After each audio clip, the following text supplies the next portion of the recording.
Hey guys, John here with a silver update. Thanks to everyone's feedback on my last video. Interesting comments. Actually not as bad as I thought it would be after I guess 2.5 years of the silver story here on Stellar Concepts YouTube channel. The feedback was pretty, well, it was mixed obviously.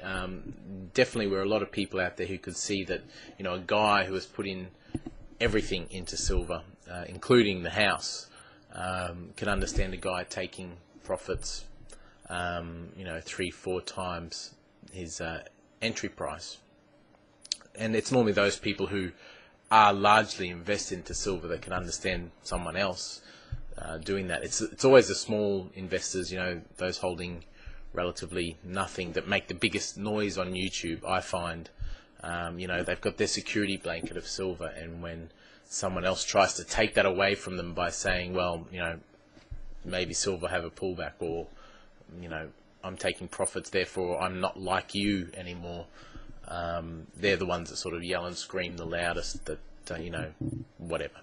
But I'm actually quite surprised that and I'm quite emboldened by the fact that there are quite a few of you out there who can see the bigger picture.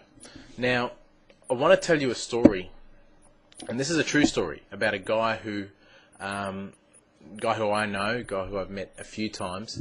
In fact, I got him into silver at $19. We had lunch one day, and then took him down to the broker, the bullion broker, and he started buying silver. I believe he bought a bit afterwards as well, not long after that. So he's doing well as well from silver. Anyhow, this is a true story.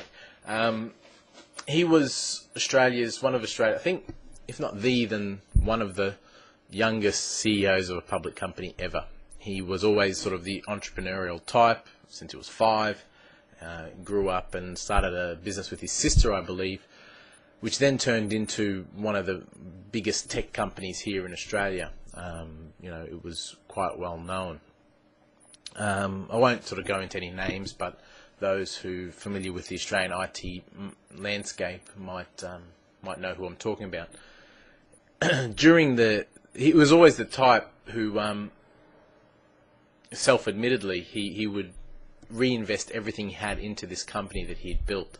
You know, any extra cash he had, any pay that he got that he didn't need to spend, he would rebuy shares in his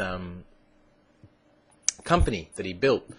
And it got to the point where he was, you know, just so over-leveraged in that one company. Because his mantra was, well, if I don't be seen to be 100% invested in my company, and if I'm showing signs of weakness in investing in my company, how can I expect my shareholders to have the same, you know, how can I expect my shareholders to really be confident in their investment? So that was his sort of philosophy. And during the GFC, he lost everything through something I won't bother going into, but problem with the broker he held his shares in, and the type of broker that they were, he effectively lost everything because the broker went bankrupt, and the shares were actually in the broker's name. Therefore, he had no entitlement to everything that he had worked for months, for years and years and years. So he lost it all. And I took him out to lunch, and I said, look, you know, I think you're the sort of guy who will be able to, you know, even if you have nothing now, you'll be able to get right back to that point in time. And he said, and I said, you know, what would you do differently? You know, what was your lessons learned? What was the mistake made?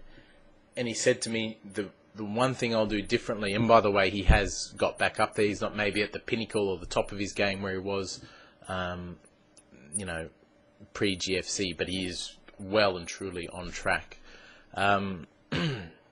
He said, the one thing I'll do differently, the one lesson I've learned is to take money off the table. Always bank something. And that always stuck with me, I guess. You know, I look to him as sort of a role model in a lot of sense. You know, those smart words stick with you. Now, I want to, maybe I'll just quickly jot it down on this piece of paper, just to help understand maybe just maybe help understand how I view investments and things like that. Let's say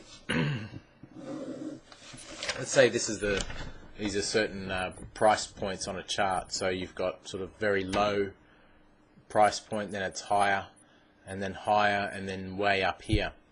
Now, if you buy something at this sort of price level, it only has to get to there for you to double your investment, say. And then for you to double your investment again, it has to go all the way up here. And then for you to double your investment again, it has to go all the way up here. So with each doubling of your investment, the move has to be greater and greater and greater. So buying here, you don't have to see much happen for you to double. For example, $11 silver only had to go to 22, and $22 silver, it only had to go to 44 for me to double that if I bought at 11. So it's not such a big move in the grand scheme of things, and certainly silver's making it look like child's play. To double again from here, from 44, you have to go up here to the top of the page and just see the line. And in today's dollars, that's $90. That's a $90 move. So you can see where it's easier to make your money. This area is much easier. This area is much harder. Why? Because the distance traveled is much greater. So you want to be buying here, even lower, and to get the quickest gains, you want to be out around here, because even all this movement here, it's not even as much as just that one extra double above here. And that's just simple maths. There's no rocket science behind that, but when you see it on a piece of paper like that, it sort of makes sense. Silver has to do a lot for me to say I'm going to double my investment from here on. It had to do very little when it was $11, and had to do relatively very little when it was $20. It went up to $47 for me. Silver is still at $47 for me, and will always be at $47 to me until it takes out the $47.70 high. So silver has to do quite a bit. So from an investment point of view, the value in silver has been lost. And even guys like Raw Doglet, who, you know, him and I were quite often at loggerheads. I believe he's sold his silver now. If he hasn't, he's going to sell a lot of it, which is pretty funny. You know, I've never had a problem with Raw Doglet. He's always sort of had a problem with me because, you know, I was willing to let go of some silver, and I think he's out. So he's closed his YouTube channel and everything. Anyhow, what was I saying? So, yeah, the value for silver, even Raw Doglet was saying that the value is out of silver. Now it's all about confidence and you know, the US and the US dollar. And I tell you what, if I was in the US, I don't know how quickly I'd let go of my silver, to be honest. It's just a scary place in the US right now. But I'm not, luckily, and it will hit Australia too. The problems will hit here. So what I'm basically trying to say is it's too much of a move for me to have to want to ride through at this point in time. After we've already travelled through these, to go all the way up here now, it's there's not much value in it for me. If we can come back down to these levels here, it doesn't have to do as much to go back up again, and you know, maybe then the impetus will be higher to this price point. But from this price point to here, it's too much for me to have to sit and wait. You know, that could take the next 2 years. Do I really want to sit and wait for that? We don't know how long silver's going to be, you know, under $50 for.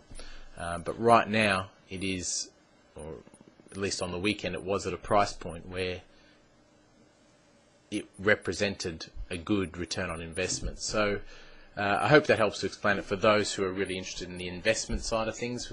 That's what I guess the major question was. Why, you know, why did you sell it? What was the investment reason? You know, and I have still got my 3 ounces. So joke again. It's actually 4. I've got an American Silver Eagle as well. No. Got some Morgan dollars as well.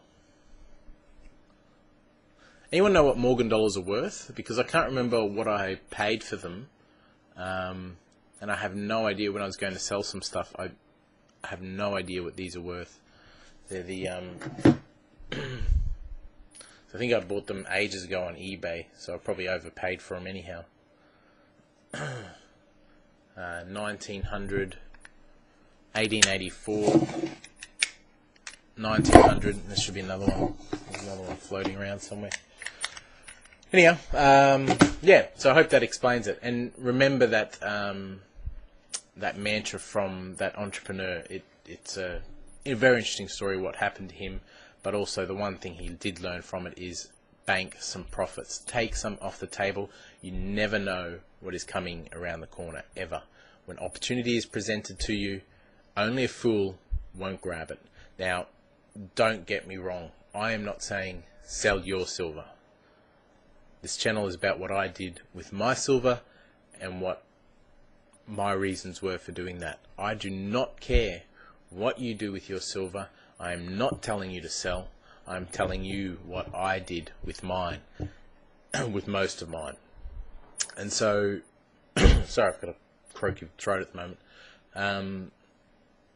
That's a big important thing, and I hope that silver goes up for all you guys, everyone on this channel. I hope I'm wrong and that we go straight to $100. I honestly do.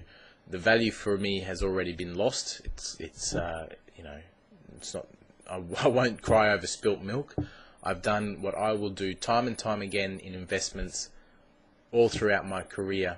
Is I'm going to learn to take money off the table when the opportunity value presents itself, because other people who haven't have been severely disappointed with that move and have lost years and years and years off their career and their investments. If you have just a small amount of silver, hold it. I would never sell it anyhow. Keep it. If it's something that you are needing for security in the period of time we're going into, take it. Keep it. Don't sell it. If you're in the US, think very carefully about taking any profits off the table, regardless of how much silver you have, because the US is in much, much worse shape compared to places like Australia. Even in Europe, I don't know, London, UK, all the Euro zones. Think twice. Only you know what's happening in your country. So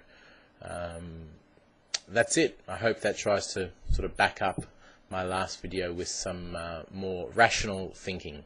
So I will talk to you soon. Take it easy, guys.